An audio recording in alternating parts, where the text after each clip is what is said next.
All right, here we go, guys. Please.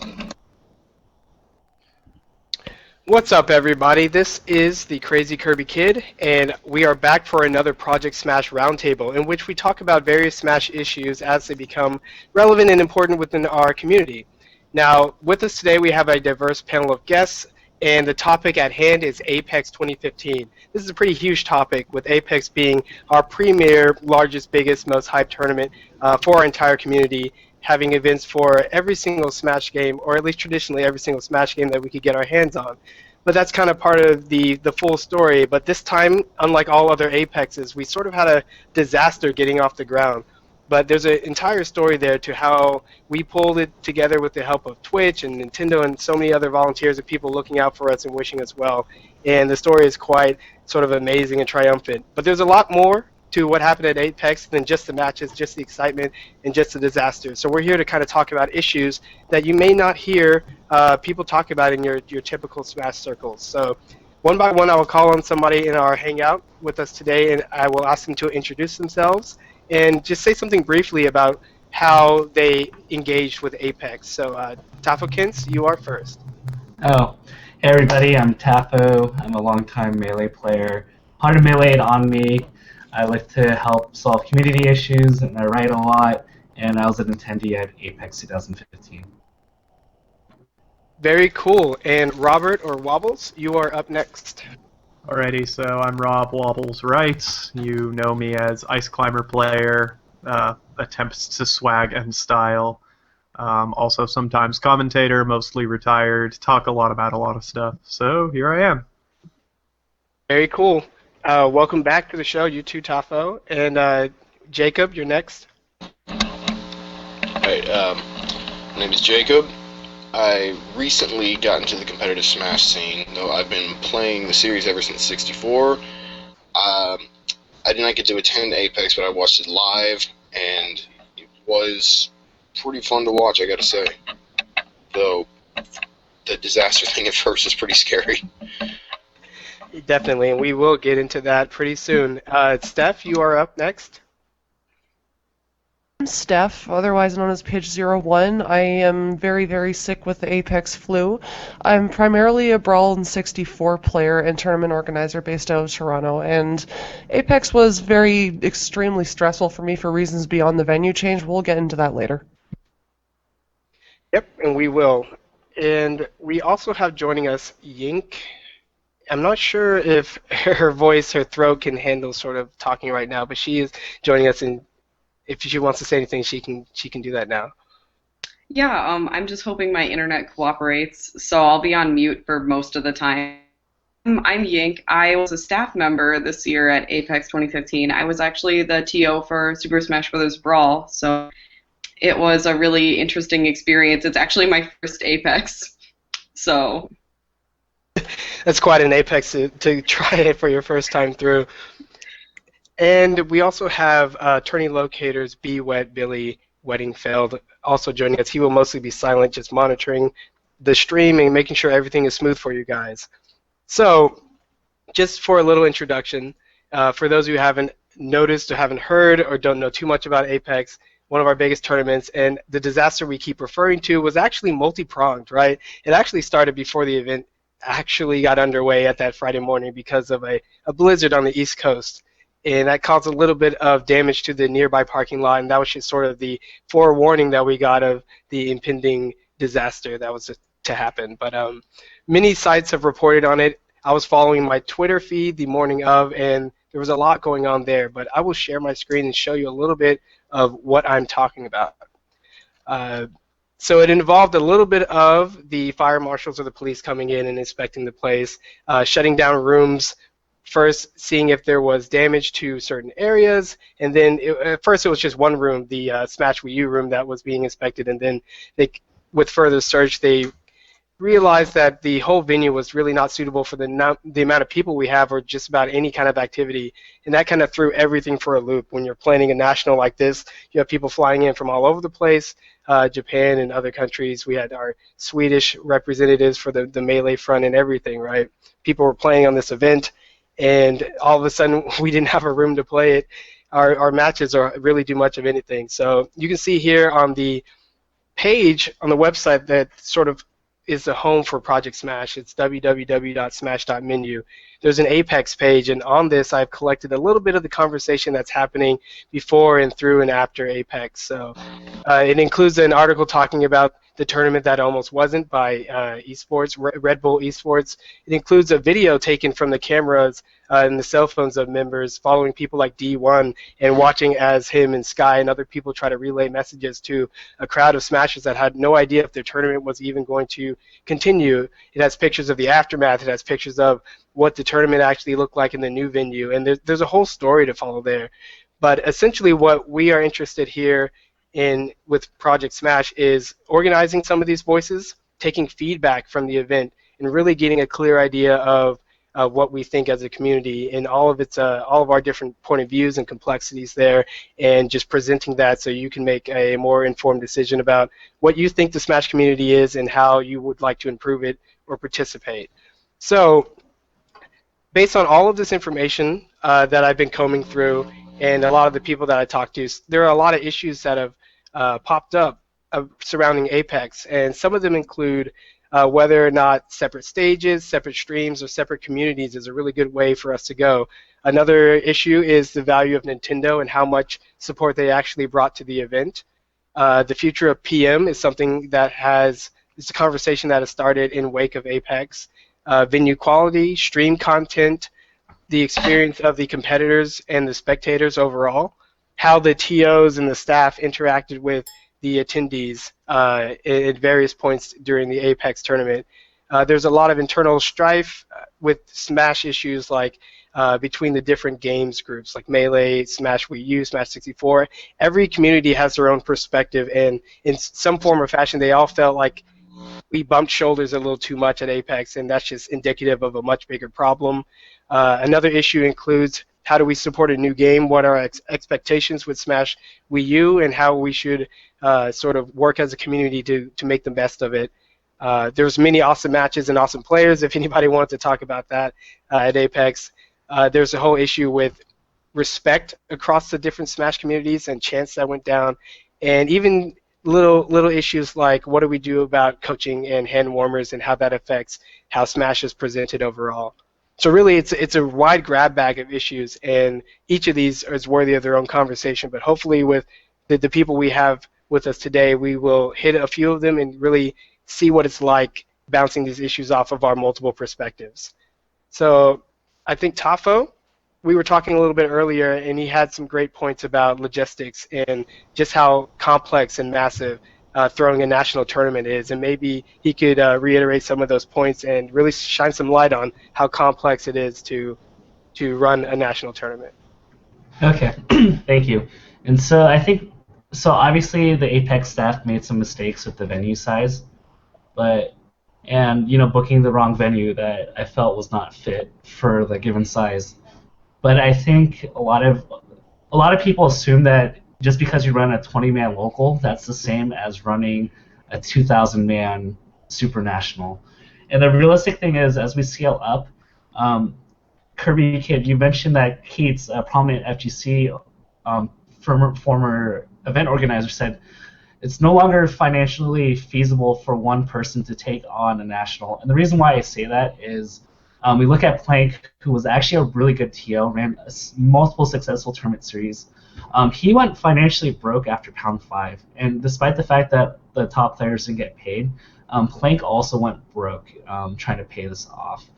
A tournament with that kind of venue requires like anywhere from $50,000 to $60,000 out of your pocket.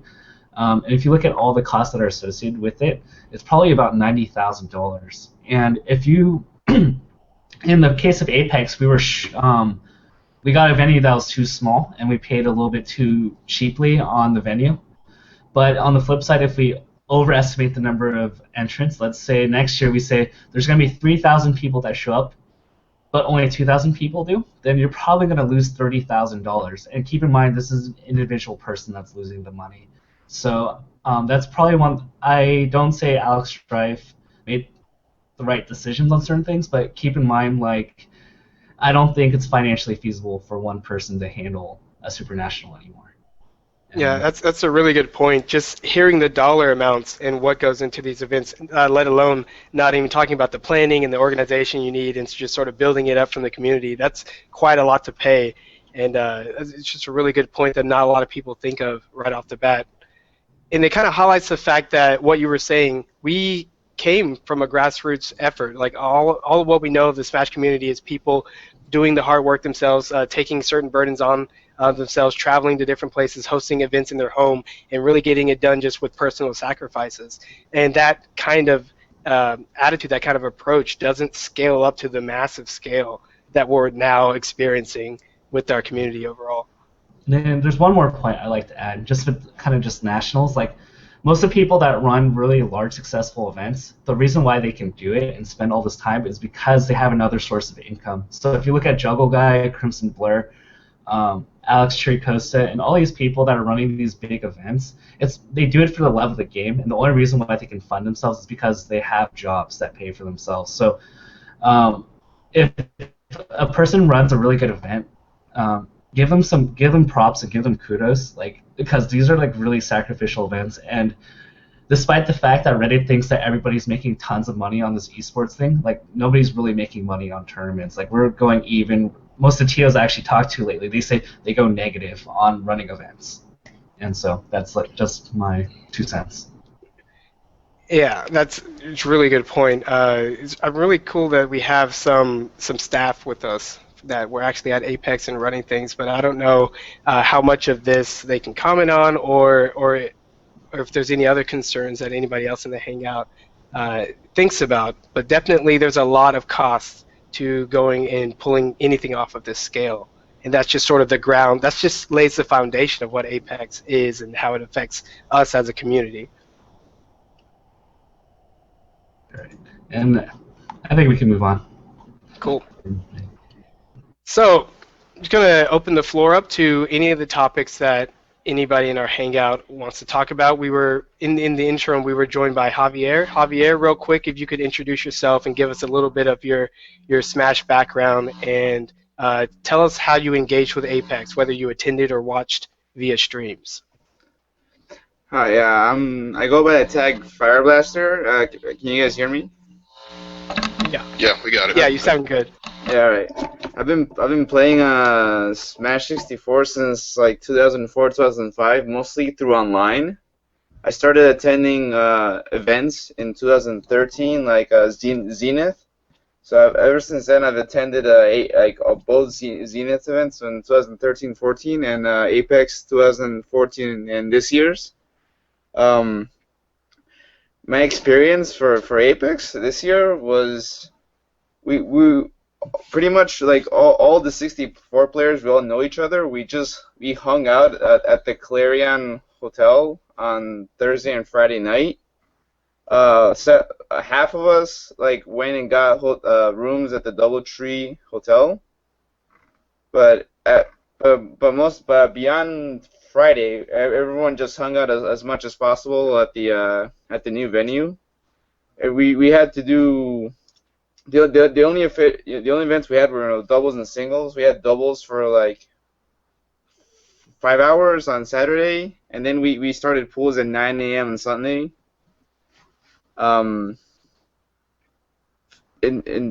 Yeah, that was it. In terms of how the event ran. I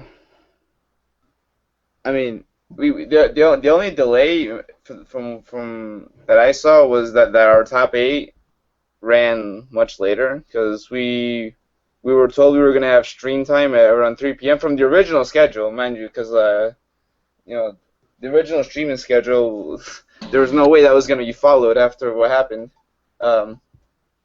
But yeah, we eventually, I don't know if Steph can correct me, if we had our top 8 around 6 or 7 p.m. That's fine.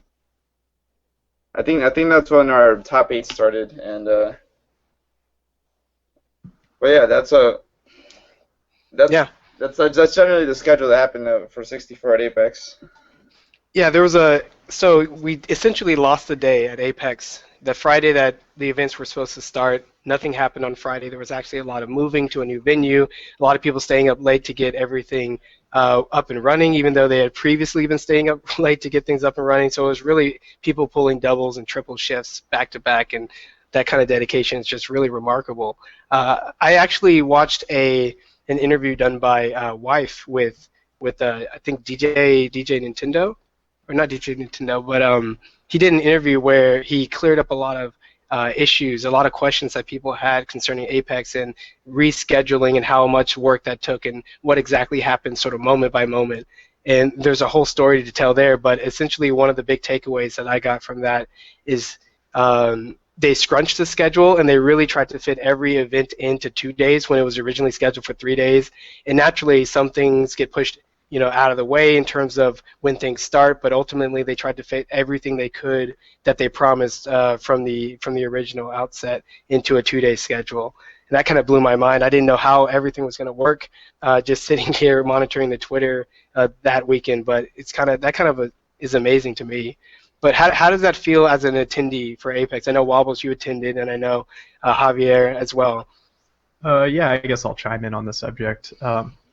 When you think just about like how many matches are going on during these events and how much bracket has to run, the main way that so many competitors can be crammed into one room and actually finish at the same time is, I mean, it's really simple. You play your matches concurrently. You don't play them sequentially like you do for the final stream.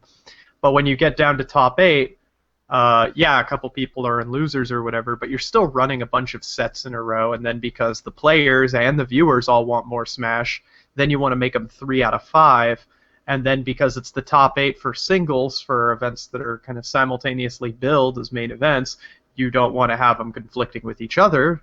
So 64 is kind of pushed off to the little side projector, but it's still up there. But then when you want to get to the end, you want everybody in the room watching the same event. So that just drags out the schedule. The last part of the tournament takes as long as the first part of the tournament. Big kudos to the Apex staff, by the way, for cramming 2 days worth of Smash into 1 day, essentially. Or I guess 1.5 per, I don't know, something like that. They did an amazing job. But then when you want to stream it, you start asking yourself, well, for the tournament organizers and for the players who want to get stuff done on time, is their experience prioritized over the stream? Which is exactly what Top 8 is kind of all about now. It's for the stream and the audience and not so much for the players and the organizers. So I guess that's really the big question to ask when you're going into the end of it. That's a really good point. I'm going to throw the conversation to Steph in a second, but one thing that I've heard and picked up from listening to all the conversation is now more so than ever, with big tournaments and with streaming being a really big thing, there's a new concern, a new consideration that has cropped up into our community. Not only are we trying to do what's best for the players, but we're also trying to do what's best for the stream, whether that's trying to organize the most interesting matches so that everyone can watch them, whether that's changing the matches from best out of 3 to best out of 5, that's also a consideration. But even beyond that, a lot of people are talking about the only content that should be on stream is the most exciting matches, right? And they may actually look down on a matchup that involves Hungrybox just depending on if he's going to have to play a certain way and it's not as exciting as watching a Space Animals matchup. And I've heard a lot of that kind of talk in the community, and it's really a complex thing because the people who watch the Smash streams are still invested in our community. They're still a part of us, and a lot of them are players, so we can't exactly ignore them. And trying to find the balance is really difficult. Steph, you have anything to add? Originally, I was going to say that I think one of the biggest hurdles at the event was the shuttle schedule that ended up screwing a lot of attendees over, and I think Smash 64 had the most DQs out of any of the events because the shuttles just were not reliable, and most of the 64 players at the Clarion still.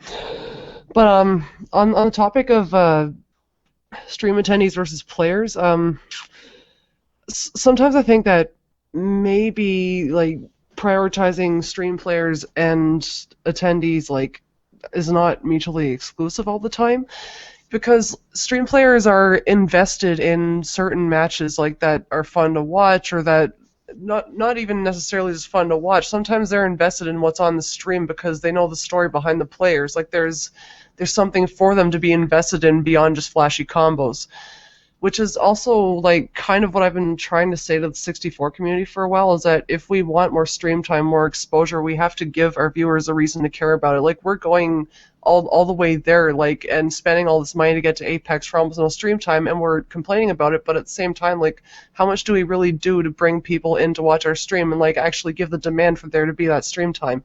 But as of the past few days, like that community is trying to do like this big social media push to try and get the stuff more out there and get more people to care about the game.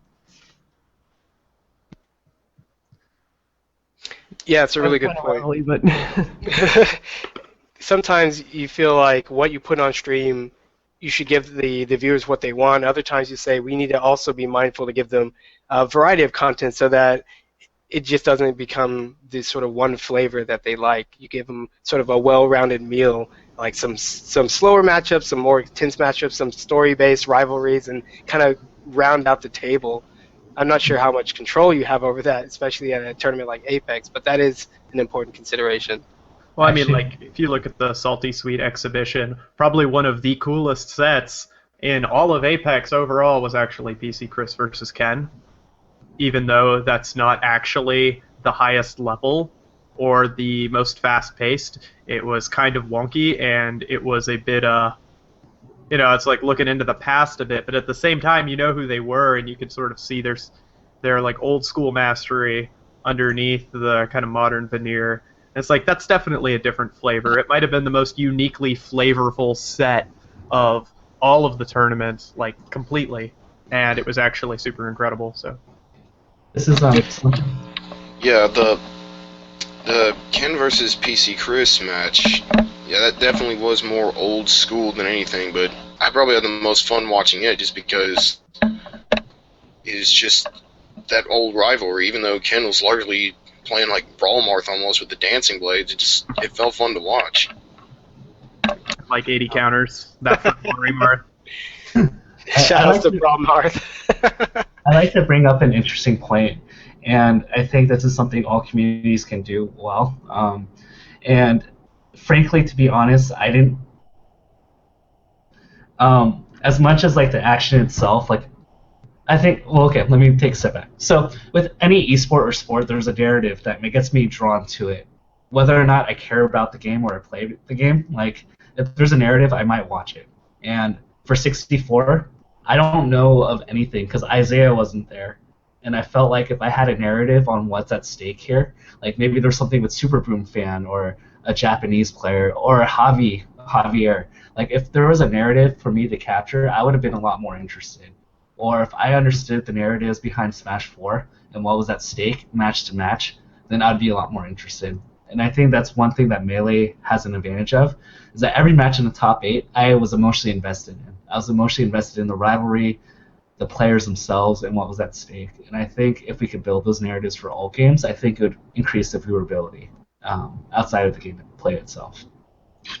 Yeah, I think one thing we might consider to create those narratives and really drive home what we love about each individual game, each region, each player is really, it sounds like you're saying the work to make an incredible event like Apex even more special, it happens throughout the year.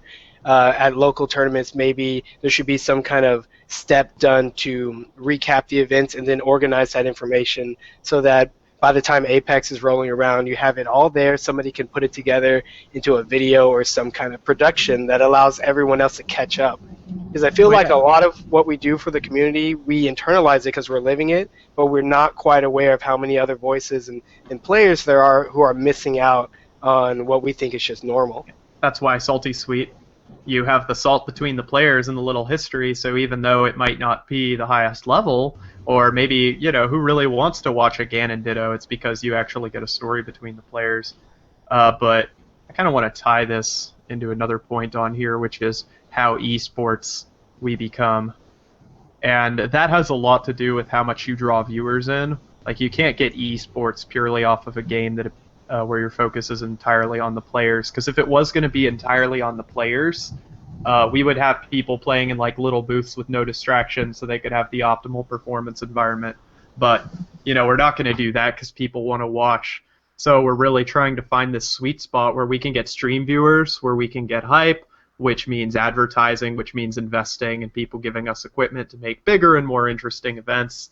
But then there's a trade-off when you try and be too story-driven or too stream-driven, I think, where players have to sit at the event for hours waiting for their one match. And I think that's kind of worth considering, not just like the stream schedule aspect of it, but also what it means to try and make it more and more spectator-friendly, and whether that comes at expense of the players or not. That's a really good point. Our host, Turning Locator, just commenting that a lot of the responsibility or a lot of the pull to create these stories and present them to the stream falls on the commentators, because they, like a lot of the good commentators, research. They know their stuff, they know their players, they know their regions, they know their play styles, they know their wins and loss records. That blows my mind sometimes. And when they can just pull that out off the top of their head, it really just shows that at any moment, if you ask them a question or present a matchup, they can generate that story-based history for the viewers, and that's really a good thing. Like you're saying, Wobbles, it's a good transition to talk about the experience of the player and the stream viewer and how they intersect. If there's any content on a stream, or if there's downtime or anything that you would like to improve, or if you see an opportunity to do more with, we can talk about that. And or if anybody wanted to comment on how much downtime there is for a competitor going to these tournaments, and maybe if there's anything to do about that kind of experience to make the whole thing just sort of better overall. Well, one thing to consider is that, let's say I play my winner's bracket match, right? I end up in, I don't know, winner's semifinals. And now I'm going to be streamed in the top 8.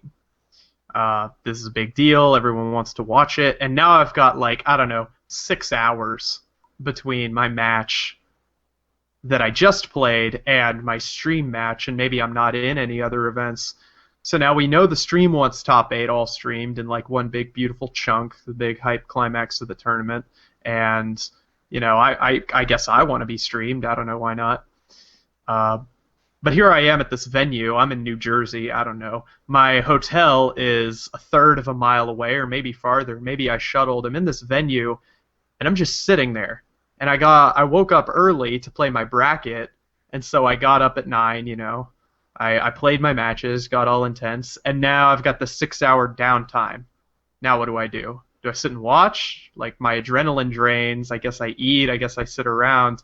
But like, that can be kind of a hassle, and it can also be a real hassle when it's not communicated to a player when they're going to play, and then that's partially based on the variability of set times. So you can't give me a schedule for when winner's semis is going to be played, because the match before it might have taken 27 minutes, or it might have taken 6.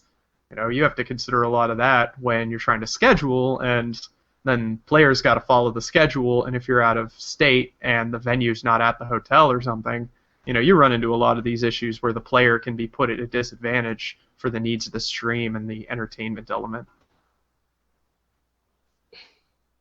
Was that too much? No, I think that's a good point. That really helped me get an insight into being at the tournament, because I didn't even think about that, having to wait a certain amount of hours before playing your next match. That's ridiculous. And that kind of leads us into understanding why hand warmers have become such a thing, right? No one wants to go into a match after waiting 6 hours cold and forget, what it's like to do a short hob, a fast fall, anything. So it's become a regular thing where we watch players warm their hands up on stream. And while I've heard a lot of people say it gives the stream, the people running the stream, the chance to swap out the information, change the cards, and give us a little history. Still, if you just sort of step back and observe sort of the production that goes into these downtimes, or what's happening overall on the stream, it's really sort of a weird, very high and a very low, where in between people may not even look like they know what's up. They may not even, they're walking in front of the camera. There's people talking, they're just kind of chill. And sitting here at home, it's almost like you're just watching a webcam that somebody just plopped somewhere, depending on how on point the commentators are. But then when you get in the match, you get your overlays, everything is relevant, everything's exciting, and it really just bounces back and forth between those two extremes. And I don't know what it would take for a stream like the streams at Apex or any other stream to sort of take things to that next level and do a lot of the things we see on normal television, which is cutaway cards and having certain kinds of information at the ready, being able to cut to a flyby cam or something that can capture the crowd and maybe even do interviews. But that's definitely something that I think would go a long way to building a better viewer audience, doing a lot more of the same things that we see with regular sports and normal television. And yeah, I think that would probably become even more relevant if customs ever become a thing, because that'll create even more downtime, people having to upload their builds and all that. So we definitely need to come up with something that can make the downtime more viewer friendly. I don't know what that would be, because I can't think of anything off the top of my head, but I think you made some good suggestions there. Oh, sorry. Go on. I was just going to say, I wonder what kind of a rig you would need to have basically two stream decks. So when one is on stream, the other is like recording, right? And then in case they overlap, you always have like a semi-live recording that you could pump into the live feed, because if it's 5 minutes off, just like real live, there's a 5-minute delay for live television. That's acceptable. It's still live. It's still pretty exciting to be in that moment. So I wonder if something like that is even feasible. So where your downtime, you can cut back and forth between matches, cameras, even games, right? Like, I think it would have done a lot for the Smash 64 stream, the community overall, if the other streams could cut away to a particular moment that happened. They're like, oh, let's jump into the Smash 64 match and see what happened here with this Yoshi player, blah, blah, blah. I'm like, oh, that's interesting. Just like television, we get little ticker tapes from other sports teams, other sports happening, and it's kind of like, oh, everything's happening simultaneously. I get it. I get a somewhat diverse stream content that way. Right there, you just said something that I think should be borderline mandatory. Well, okay, that's kind of a harsh word to say when you consider all the effort the streamers put into it, and I know nothing about really setting up streams and stuff, but the ticker tape idea, like a little scrolling marquee with bracket information so that people in the chat don't have to ask like a bunch of questions. You can have like a little W next to a match so that people know, oh, that's in winners, or an L so they know it was in losers, and then a set count for a match that just happened. And you could have a scrolling marquee script so that people are constantly aware during downtime between other matches what has happened elsewhere in the bracket. I think that would be super amazing for the viewer experience, especially people who don't want to comb through their Twitter the entire time looking for the one TO who reports matches. I think that ticker idea is phenomenal. Yeah, the Tafo hints or the Tafo tips, what were those? Where they were playing during the Salty Suite, I believe. It looked like little bits of information that they actually did have on the ticker tape, and I thought those were pretty interesting. I kind of wanted more of that. Do you know more about that, Tafo? Okay, so those are Tafo stats, and I actually compile like in-depth information of everybody in the Big Six playing against each other. And so like I could queue up like how many times they played on a stage, when was the last time they played. I have every single piece of data. And so Gamer just invited me and said, hey, do you want to give me some stats? And I was like, yeah, sure. So I sat next to him during top 8 and just kept feeding him little tidbits that I felt would be helpful to enhance the narrative. So, yeah, it would be great if we had a I really like those little tidbits. Go ahead, Jacob. Those little tidbits that were shown. So am I interrupting anything? Go ahead, Jacob. Seeing those little tidbits during the top 8 and thinking that was really cool. There was some things I had never known, probably never would have known if they hadn't shown up. And I think it would be nice to get more of those in future tournaments, because that does help keep the audience involved and just kind of like, oh, cool, I didn't know that. So what you're saying is we need more Tafos. One for every I smash. guess. I guess.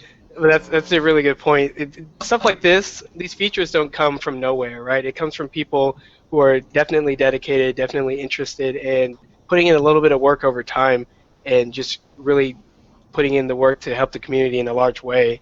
So if there are ways that Project Smash can continue to organize either people who are interested in doing this or create a system to where a lot of people can put in a little bit of effort to get these big results, that's definitely something that we're interested in pursuing. It would be really, really cool. I don't know what kind of scrolling ticker marquee sort of stuff. I guess people have it for like donations for some streams, but getting that with match updates would be pretty cool. There, This there is a really, way. oh yeah, Let me interrupt. So there's a Midwest TO that created a simple JavaScript program that actually, like, if you link your challenge to it, there's that log data, and it actually will feed in that information. I think it's very doable. But Okay. anyway, that's just my tidbit.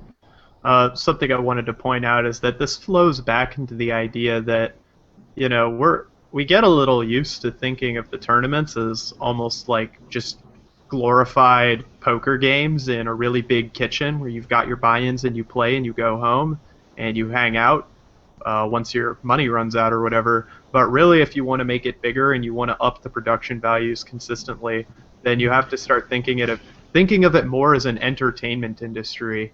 And then the time, the person hours, and the expertise needs to come from somewhere. So, like, I cannot imagine being an Apex staff like Nintendo was and actually entering any of the events. I couldn't imagine it. I don't know how he did it.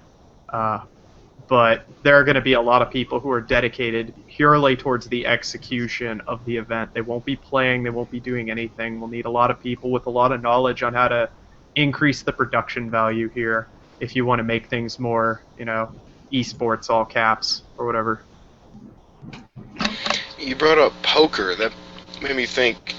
I've seen something. I can't remember exactly what it was for, but it was talking about how originally when poker was being shown on TV, it was very viewer unfriendly. It would just like this camera would like scroll past the people. They would just kind of show their hands, but then eventually they started like showing each individual hand on the screen and the different bets they can make. They would tell people the rules as they were playing, so people could get more engaged. Yeah, that's kind of stuff. Maybe we were talking about maybe the whole marquee thing, that would help with that. Or you're saying the TV stuff, maybe stream over to a different match. Say, okay, this just happened. That I think that kind of stuff would definitely go a long way, and just help keep viewers more entertained during the downtime. Because during the downtime, it's basically impossible to be entertained. Yeah, I mean, you've got to really like the commentators. They've got to have some really interesting stuff to say. I mean, sure they do. A lot of people want to see the players, you know, maybe in between set interviews with people who are out, with people who are still in, what they're thinking about upcoming matches. But at the same time, you know, the number of really articulate gamers is, not to be brutal or anything, but it's relatively low compared to the number of people we have playing in the tournament. So it's kind of interesting, but at the same time, sometimes it's cringeworthy for the viewers. So I don't know what the best filler is. I know the occasional interview would probably be pretty sick, or just having someone dedicated to having like facts and stats on hand, so your actual commentators for the matches don't have to know everything. You can switch over to a different cam, have that person go in, then swap back when the new players are sitting down, stuff like that. Oh, and someone just said instant replays already happen in European Smash streams. Why not here? Yeah, we got to step up our instant replay hype cam game. Yeah, I do like those instant replays when I was watching the European streams. I thought that was pretty cool. Gotta have it. Gotta find a way to get it. So yeah, I want to throw out a new topic and just see what everybody has to say about it, because we've kind of been talking about general tournament experience, what it's like competing, what it's like watching, and for a lot of us, we aren't streamers, so we don't know a lot of the technical limitations or whatnot that's involved there. But what we do have a much closer sort of stake in is this idea of the one unit, right? Or in general, how we feel about coming together as a community in that idea, like what can be done, what are the limitations, what are the problems, because a venue like Apex, whether we like to think of it or not, forced us all together. They forced us in close proximity, and with the common problem, we all sort of banded together and rose to the challenge to get Apex to happen. So, I mean, throughout history, when there's a common enemy, people of differing tastes, differing opinions, differing backgrounds uh, have been known to band together, and that's a lot of what we saw at Apex. But now that Apex is over, a lot of these conversations are or a lot of these concepts of one smashing these conversations are being had of how feasible it is for us to come together like that and all be in one venue at one place and time. Is it because we needed the numbers before? Is it even about numbers? Is it about community? What does it mean to have a community this large? And all these different questions. So, Chloe, if you want to take the floor. Yeah, I just wanted to say I was really, really proud of the Smash community for when we had to do the venue change for the event, because we got people just right and left that were helping us set up the CRTs, getting the games ready, people unlocking things for Smash 4, and it was a really great experience. And while I do wish that there would have been Oh no. complain too much, because I thought that it would just take so long for us to move everything. But in reality, I think maybe it took us 5 or 6 hours, which to me is not actually that long. I thought it could have taken so much longer than it did, but when I saw everyone come together and just start hauling CRTs off of trucks and putting game cubes down, getting everything turned on, making sure everything was ready, it was a really exhausting but very satisfying feeling when I looked out at the venue and everything was set up and ready, and it almost felt like nothing had happened the day before. So in that respect, I was proud that the community all came together and said, yes, we still want it to happen, we want everything to work out, let's work together. Yeah, I really do. I heard about a lot of what was happening on Twitter, and it really felt like there was a one unit, just one sort of common struggle that everyone was fighting through. And it was really cool for a couple of, I guess, a full day, like all day at work on Friday, just seeing people going, what can I do? What can I retweet? And people saying, retweet this, we need this information to go out, and just seeing it go bloop, bloop, bloop, bloop, bloop, all down my feed. So that is really cool to see that as well. Javier, from your perspective, being a Smash 64 player and playing the oldest game in the Smash history, did you have any comments on? Did you notice anything in particular about how Smash 64 was treated? Did you feel welcome? Did you feel like your tournament was well run, or anything else you wanted to comment on in terms of one unit? Well, it's gonna be kind of hard to fault this Apex for what happened. I mean, considering, I think if the plan had gone originally, as planned all 3 days, we would have had a more normal schedule on Sunday. We would have gotten on the main stage for top 8, and it would have been overall better treatment than what happened. I'm not gonna, it sucks what happened, that we just got thrown on the side stream, Team Spooky, where like a lot of 64 players were trying to find seats to sit down and watch their our own top 8, and there were just a lot of like Melee and Smash 4 players taking up the seats, telling us to get out of the way because they were in the side corner trying to watch Smash 4.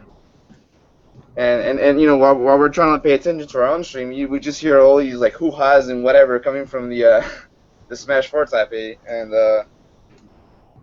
in terms of one unit, like it's really hard to blame people for not paying attention to our game, because like everyone else said, you have to get people involved in your game. You have to get them invested, like give them a reason to care about the game, the community, stories like rivalries.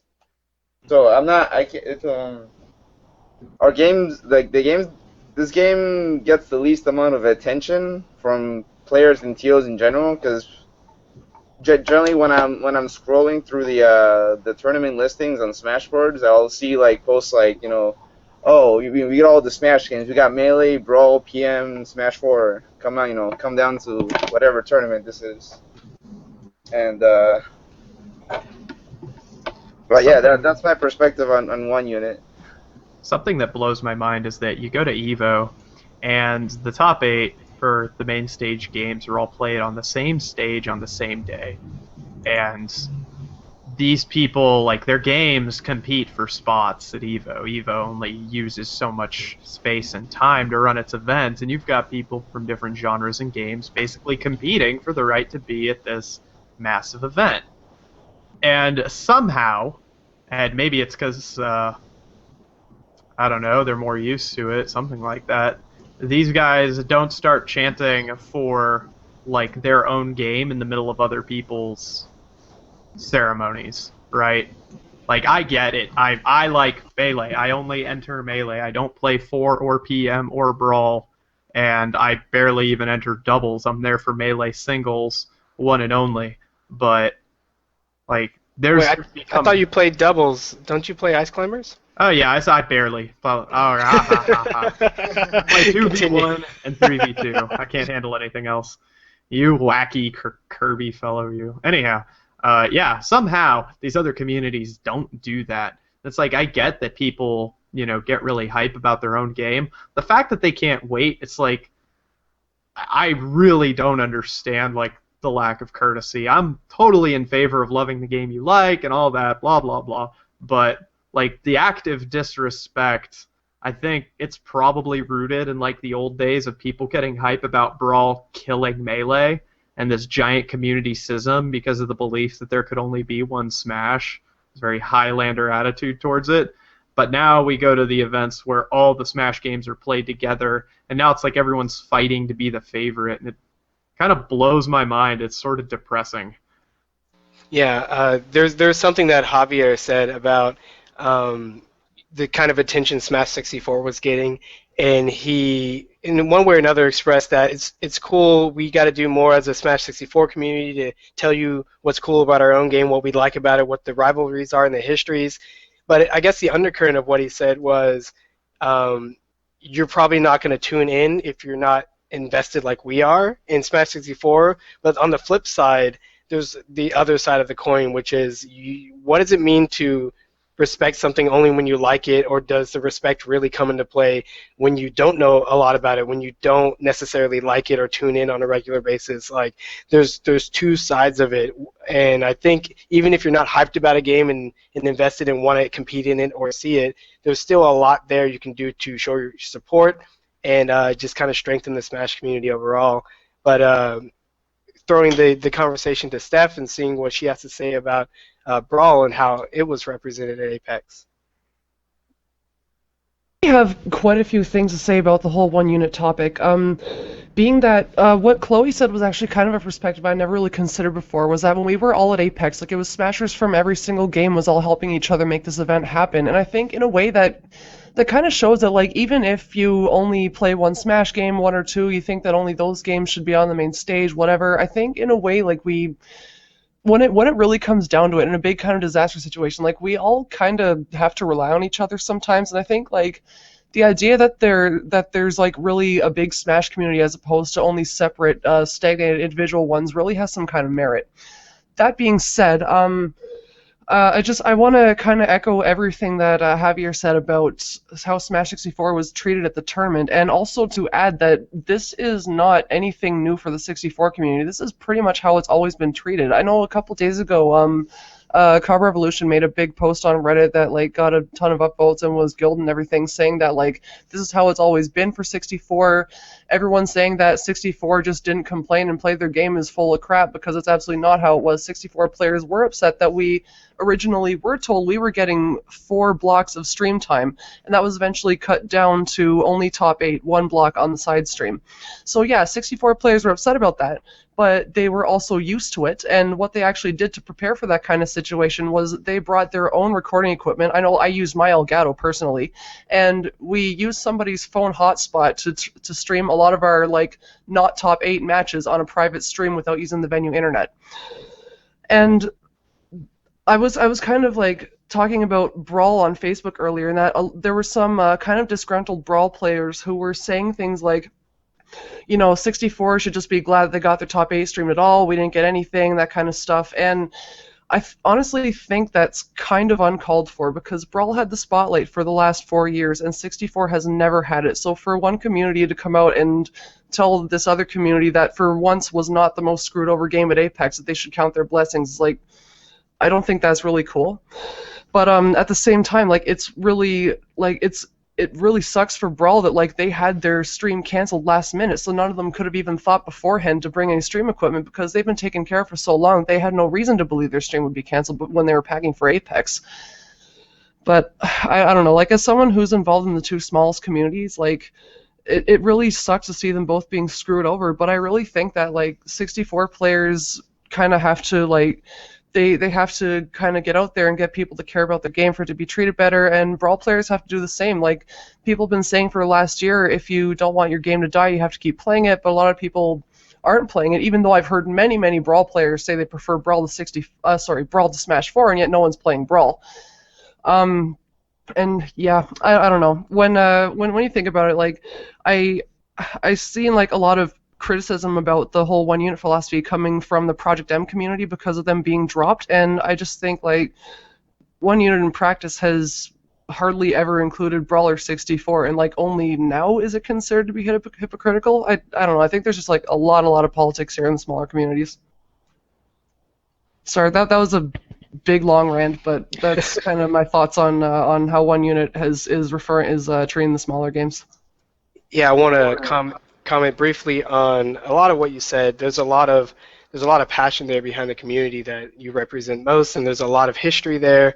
Attorney Locator saying some of the mentality that he heard you describe comes from certain games existing before streaming was a thing. So there's in the background of some people's heads, they're like, oh, okay, like if we don't get on stream, maybe that's just what we're used to, and that there's definitely a complex history that plays into so much of what we're talking about.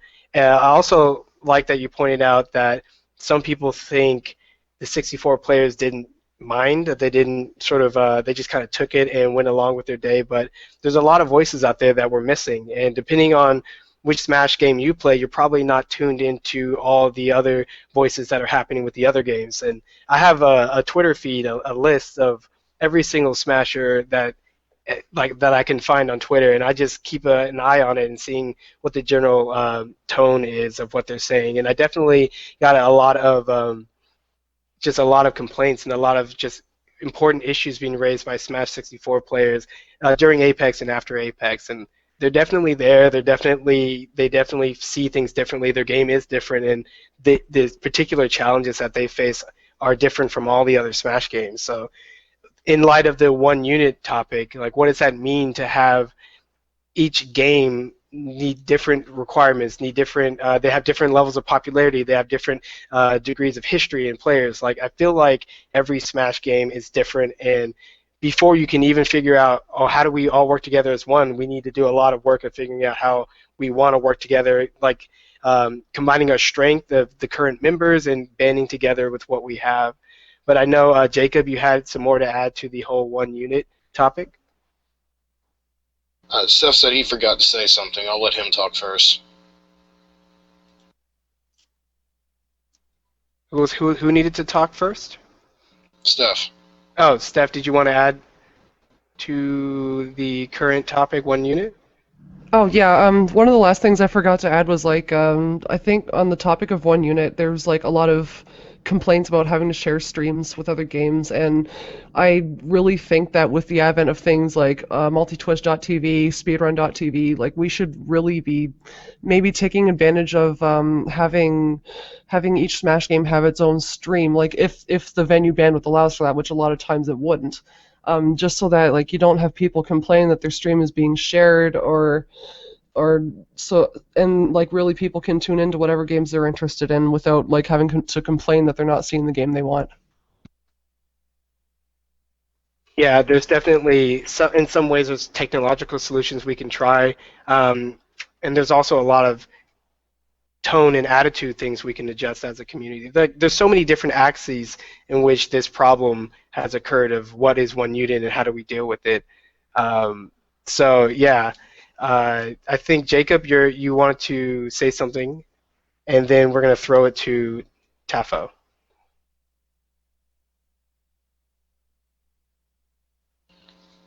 Okay, so about one unit.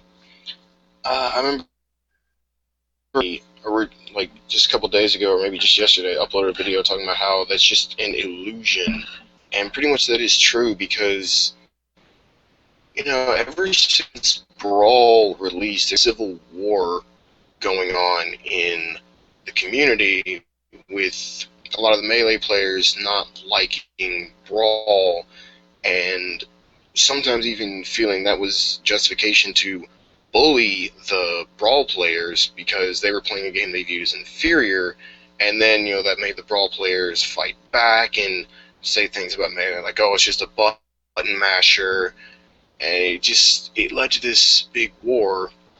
And even though I wasn't part of the competitive community at the time, I still saw how much back and forth there was, and it was really surprising because I mean, I can understand not liking a game, but if you don't like it, I don't see the reason to just attack the other one.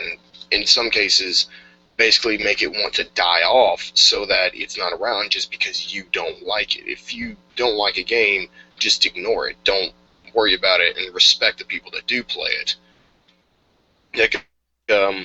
I don't really play Melee myself, but I like watching it, and I definitely support it because a lot of people do like playing it. Mainly what I'm playing right now is Project M and Smash 4. Project M is actually what got me into the scene, and then I've just been playing Smash 4 ever since it came out. And I've had to defend Smash 4 on numerous occasions because people are just attacking it, and then there was the whole people chanting Melee thing at Apex when 0-1, and that was really just, it showed how disrespectful some people are willing to be, and it just basically right then and there destroyed any idea of the community being one unit. We're not one unit. We're separate units that are under one name, that is Smash, and I don't know what we can do to fix that. I don't know best to make it as small of a problem as possible, and I think the main thing will just be hoping people can learn to be more mature. I mean, the thing is, we come together to make these giant events possible. There are people who play multiple games who like doing that, so having them all in one place is really convenient. But ultimately, we get these giant events with all this hype by supporting each other's games. Even if we don't like each other's games, we still show up, we tune into the stream, and we meet in the same place so we can all have the big venue. You get the big venue, you get all that energy, everybody watches each other's games, you try and find at least some good in it, and if you don't like it, watch elsewhere. But you're gonna spend that end chunk of the day doing the finals of every game, and it's like every other community on Earth seems to be able to cooperate in that regard, and I'm not sure why we can't at least just have some people be a little quiet, because we all work together. There's Smash 4 people carrying the CRT so that the whole tourney can survive. Everyone worked together to make Apex specifically continue functioning long after the point where it should have died. That's the element, Pidge said about one unit. That's the thing. We made that event possible as a giant group together.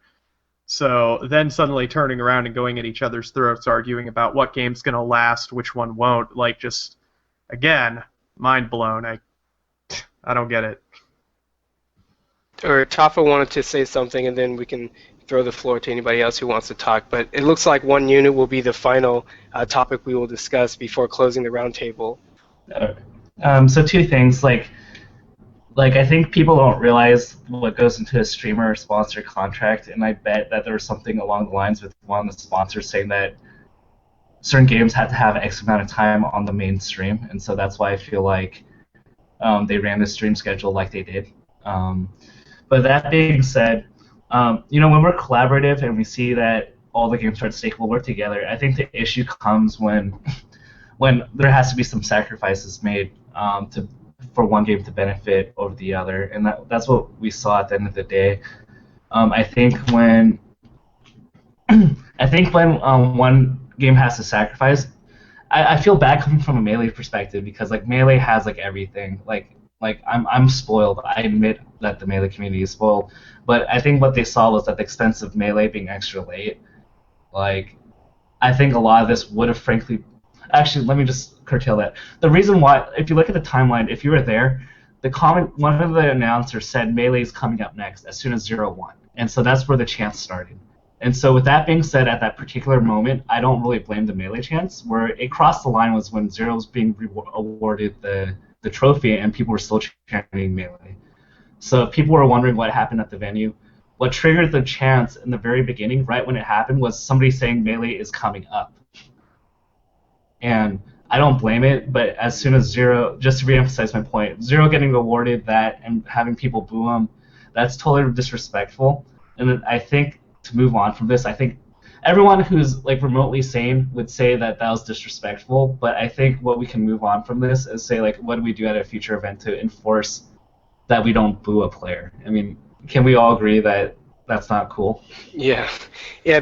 What you brought up there was really sort of. There's a lot of key points. And one thing I heard from the Melee at On Me podcast with Prague that he hosted a couple of days ago is that for a lot of Melee players and a lot of their perspective, they were saying, yeah, the chant was poorly timed. It was not the right thing to do. There was some measure of disrespect when Zero was getting his award. But like you're saying, the timing of the announcement or some other video that was shown wasn't the best timing in order for everyone to sort of keep cool and not disrespect each other. So from their perspective, they were saying that it wasn't malicious like a lot of people think, but it was definitely was taken negatively, and it definitely didn't need to happen in the way that it did.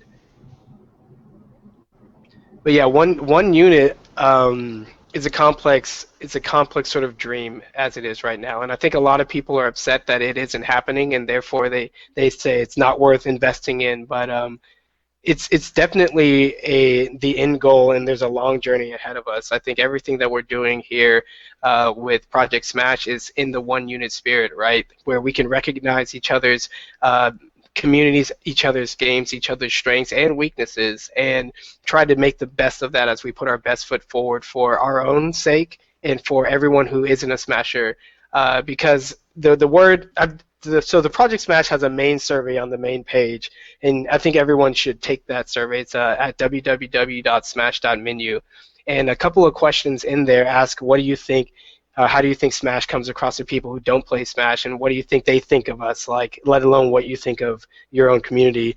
And there's all these comments about how there's too much infighting, how certain members are just too mean to each other, how we're too young and we don't understand how to get along, and all these different issues. And that's just what the underlying consensus is for a lot of these topics. And that's something that we can definitely work on, but it's going to take a lot of work. And I think for all the one unit discussions that I've heard over the past week or so, we always get to this point like we are right now in this conversation. We recognize trouble issues. We recognize how hard it is to stream, how hard it is to throw an event, how hard it is to make sure that everything is good for the players and the streamers. But nobody really knows what that next step is or what to do to make sure that we're moving in the direction to actually address some of these issues. And I think a really clear first step for everybody is to speak up, to make your voice heard. And if you're looking at the Apex page on the Project Smash website, there is a survey that you should take if you watched Apex via the stream or if you attended, especially if you attended, because we need to get the feedback from all these different perspectives. I'll show you on my screen right quick. It's on the lower part of the page, and it says Project Smash Apex 2015 survey right here. And it asks a few basic questions like which games you identify with, what games you like, and how did you enjoy Apex, whether you were a spectator, a commentator, or some kind of staff.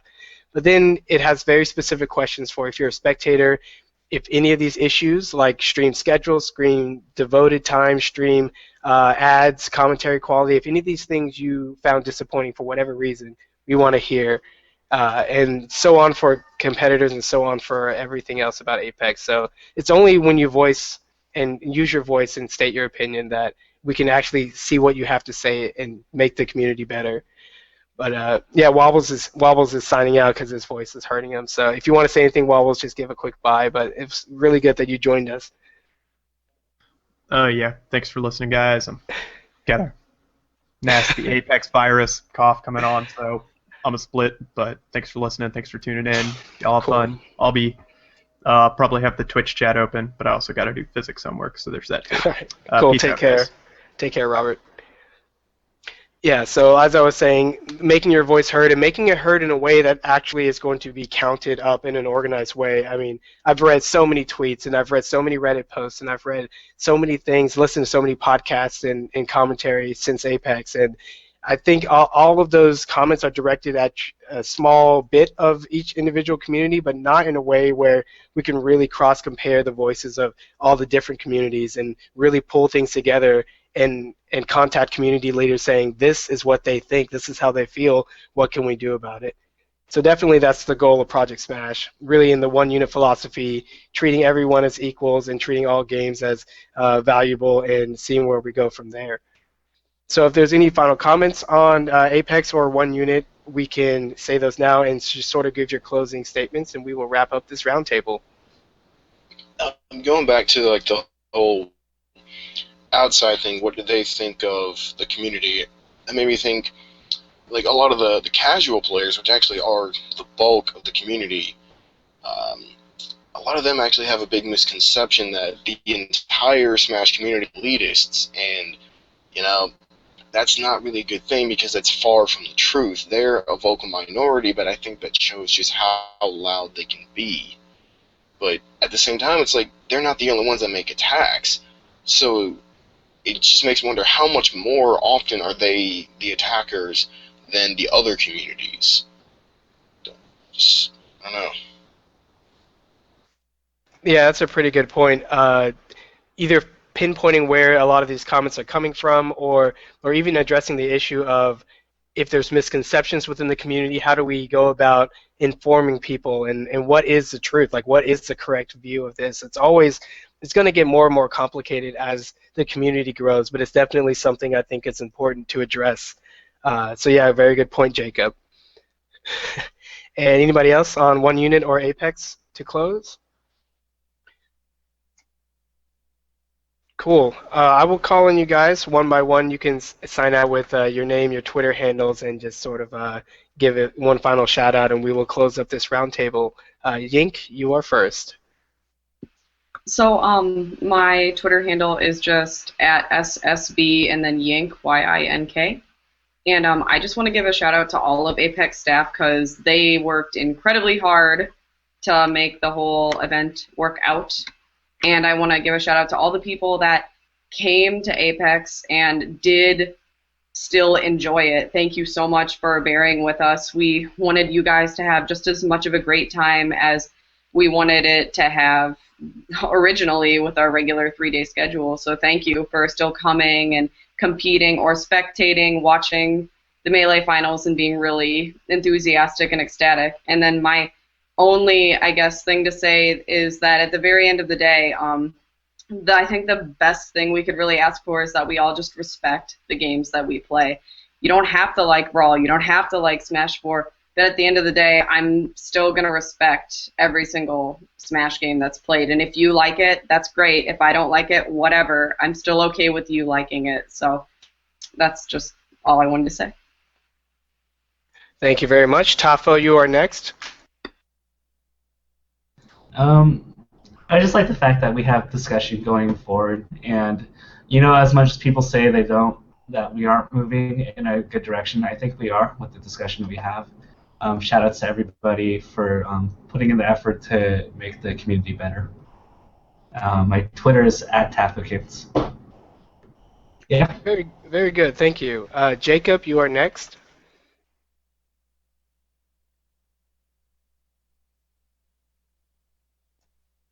Closing comments and anything, or share your Twitter handle if you have it, Jacob. And yeah, there you go. Good. The unmute the mic option wasn't showing up for a sec.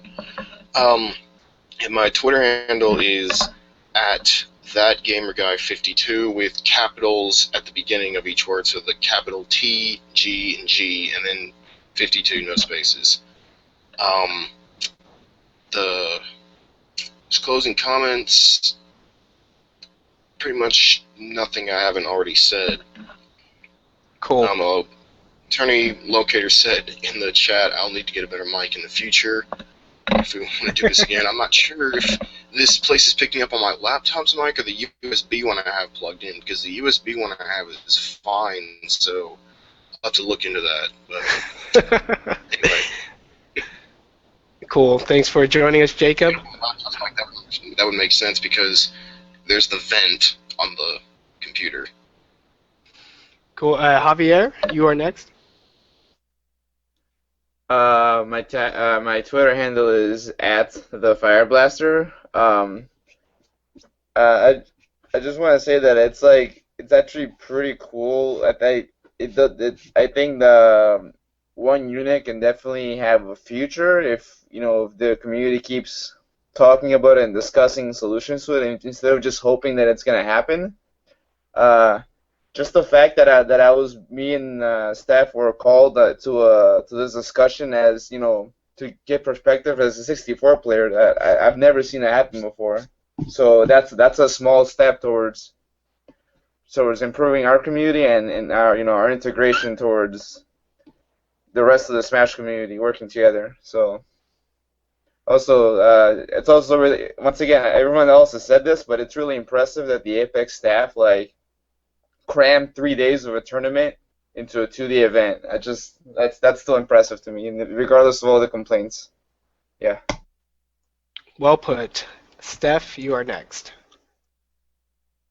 My Twitter handle is @pidgezero1. That's PIDGEZERO_ONE. I say Z because I live in Canada. Yeah, I just wanted to give a shout out once again to the Apex staff for making that event happen. As an aspiring tournament organizer, that was probably the most inspiring display I've ever seen in my life. And despite all the stress that came from trying to get 15 people back to Canada on a canceled bus, it was a great weekend.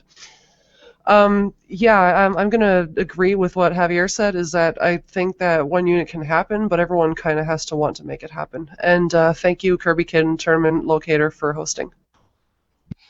Well, yeah, no problem. If Eternal Locator has any last words, feel free to either jump on the mic or type them in. But it's just great that Turning Locator is hosting us. It's great that Turning Locator has such great events for Smash 64, for PM, for Smash 4 and Melee, and on a regular basis, because it's really that's where we can see a lot of community stuff grow, and it's really interpersonal relationships and really getting on the ground floor and doing things for each other is where all the magic happens. Shout out to FX Game Exchange saying that the venue in which Turning Locator hosts these events, we have a really good synergy with all the players that show up. And like I was saying earlier, my brother was saying earlier today, we get some people that only play 64 showing up at the Smash 4 days, and people that play Melee just popping in and saying hey, and it's just really cool to have that kind of cross community synergy like that.